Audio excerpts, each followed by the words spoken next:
ओम शांति। 16 जनवरी 1975 की अव्यक्त मुरली। हेडिंग है ज्वाला रूप अवस्था। विश्व परिवर्तन के आधार मूर्त, सर्व संबंधों तथा प्रकृति के सर्व आकर्षणों से उपराम आकर्षण मूर्त बाप दादा ज्ञान रत्न वत्सों से बोले, अपने को नैनों में समाये हुए नैनों के नूर व नूरे रत्न समझते हो। स्वयं को बाप दादा के नैनों के सितारे समझते हो। नैनों के सम्मुख हो या नैनों में समाये हुए हो। दो प्रकार के सितारे इस समय चमक रहे हैं। हर एक स्वयं से पूछे कि मैं कौन सा सितारा हूं। समाये हुए की क्वालिफिकेशंस और सम्मुख वाले के बीच, दो के बीच में तीसरे के आने की मार्जिन रहती है, अर्थात कोई ना कोई विघ्न निरंतर में अंतर कर सकता है। लेकिन जो नैनों में समाये हुए हों वे बाप के समान होते हैं। कोई परिस्थिति व प्रकृति अर्थात 5 तत्व भी बाप से उन्हें अलग नहीं कर सकते। गोया वे सदा विजयी, निरंतर एक रस और एक के लगन में मग्न होंगे। एक बाप और बाप समान सदा ईश्वरीय सेवा, बस इसके सिवा उन्हें और कुछ दिखाई नहीं देगा।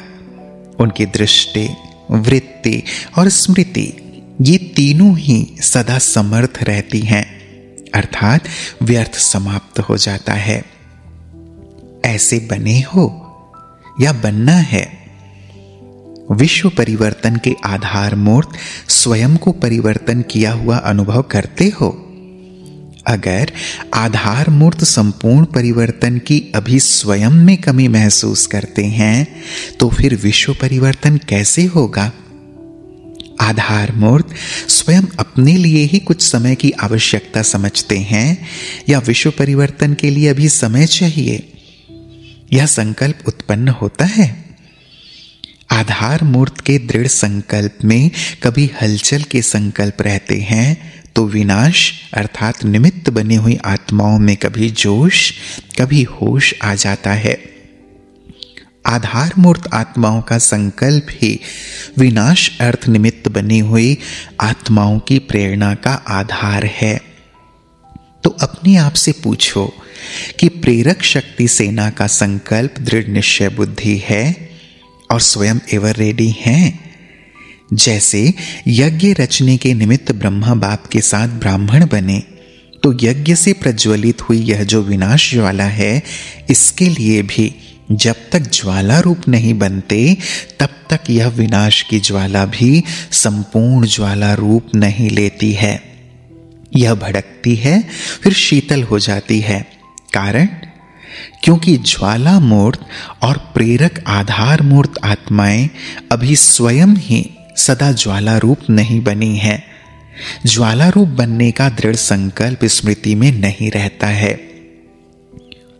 ज्वाला रूप बनने का मुख्य और सहज पुरुषार्थ कौन सा है।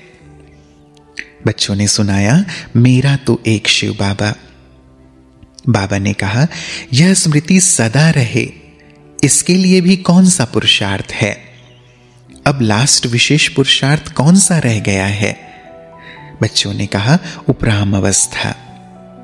यह तो है रिजल्ट, लेकिन उसका भी पुरुषार्थ क्या है। तो फिर बच्चों ने कहा न्यारापन। न्यारापन भी किससे आएगा, कौन सी धुन में रहने से।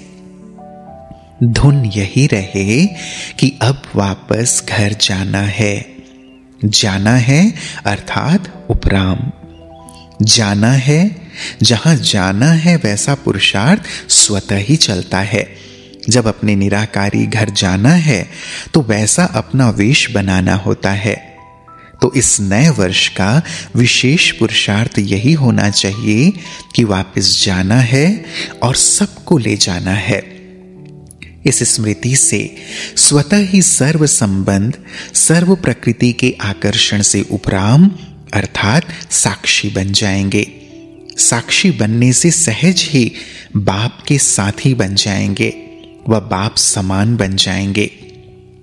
सर्व को सदा ज्वाला रूप दिखाई देंगे, तभी यह विनाश ज्वाला भी आपके ज्वाला रूप के साथ साथ स्पष्ट दिखाई देगी। जितना स्थापना के निमित्त बने ज्वाला रूप होंगे, उतना ही विनाश ज्वाला रूप में प्रत्यक्ष होगा। इस दृढ़ संकल्प की तीली लगाओ, तब विनाश ज्वाला भड़केगी। अभी शीतल रूप में है, क्योंकि आधार मूर्त भी पुरुषार्थ में शीतल है। संगठन रूप का ज्वाला रूप विश्व के विनाश का कार्य संपन्न करेगा।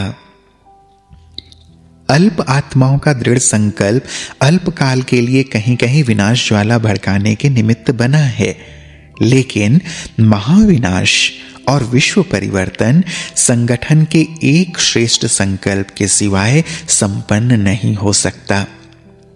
इसलिए इस वर्ष में अपनी लास्ट स्टेज सर्व कर्म बंधनों से मुक्त कर्मातीत अवस्था, न्यारे और प्यारेपन का बैलेंस सदा ठीक रहे, ऐसी निराकारी स्टेज संगठन रूप में बनाओ। तब विनाश के नजारे और साथ साथ नई दुनिया के नजारे स्पष्ट दिखाई देंगे। सबको इस वर्ष यह पुरुषार्थ करना है। इस लास्ट पुरुषार्थ से ही स्वयं की और विनाश की गति फास्ट होगी। संकल्प चलता है या समाप्त हो गया है। घबराते तो नहीं हो कि क्या होगा, कैसे होगा, अगर और मगर तो नहीं आता। अगर ना हुआ तो कोई कहता है मगर होना ही है, कोई अगर कहता है, लेकिन होगा क्या? कई समझते हैं कि बाप तो अव्यक्त हो गया, व्यक्त में सामना करने वाले तो हम ही हैं। लेकिन आप भी अव्यक्त हो जाओ, अर्थात कोई भी सामने आए तो व्यक्त भाव की बात उन्हें दिखाई ना दे या करने की हिम्मत ना हो। औरों के भी व्यक्त भाव को मिटाने वाले अव्यक्त फरिश्ते बन जाओ। ऐसी अव्यक्त स्थिति व वायुमंडल अर्थात पांडवों का किला बनाओ तो यह हलचल समाप्त हो जाएगी।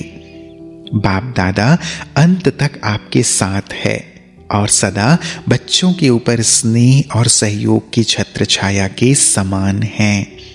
इसलिए घबराओ मत। बैकबोन बाप दादा सामना करने के लिए किसी भी व्यक्ति द्वारा समय पर प्रत्यक्ष हो ही जाएंगे और अब भी हो रहे हैं। अच्छा, ऐसे सदा हिम्मत और उल्लास में रहने वाले, हर परिस्थिति में श्रेष्ठ स्थिति में रहने वाले, प्रकृति के सर्व आकर्षणों से परे रहने वाले, रूहानी बाप के रूहानी आकर्षण में रहने वाले, रूहानी आकर्षण मूर्त, सदा निश्चिंत और निश्चय बुद्धि, बाप के सदा साथी, सर्व के सदा स्नेही और सहयोगी आत्माओं को बाप दादा का याद प्यार और नमस्ते। हम बच्चों का भी प्राणेश्वर बाप दादा को याद प्यार और नमस्ते नमस्ते नमस्ते। शुक्रिया बाबा, शुक्रिया। ओम शांति।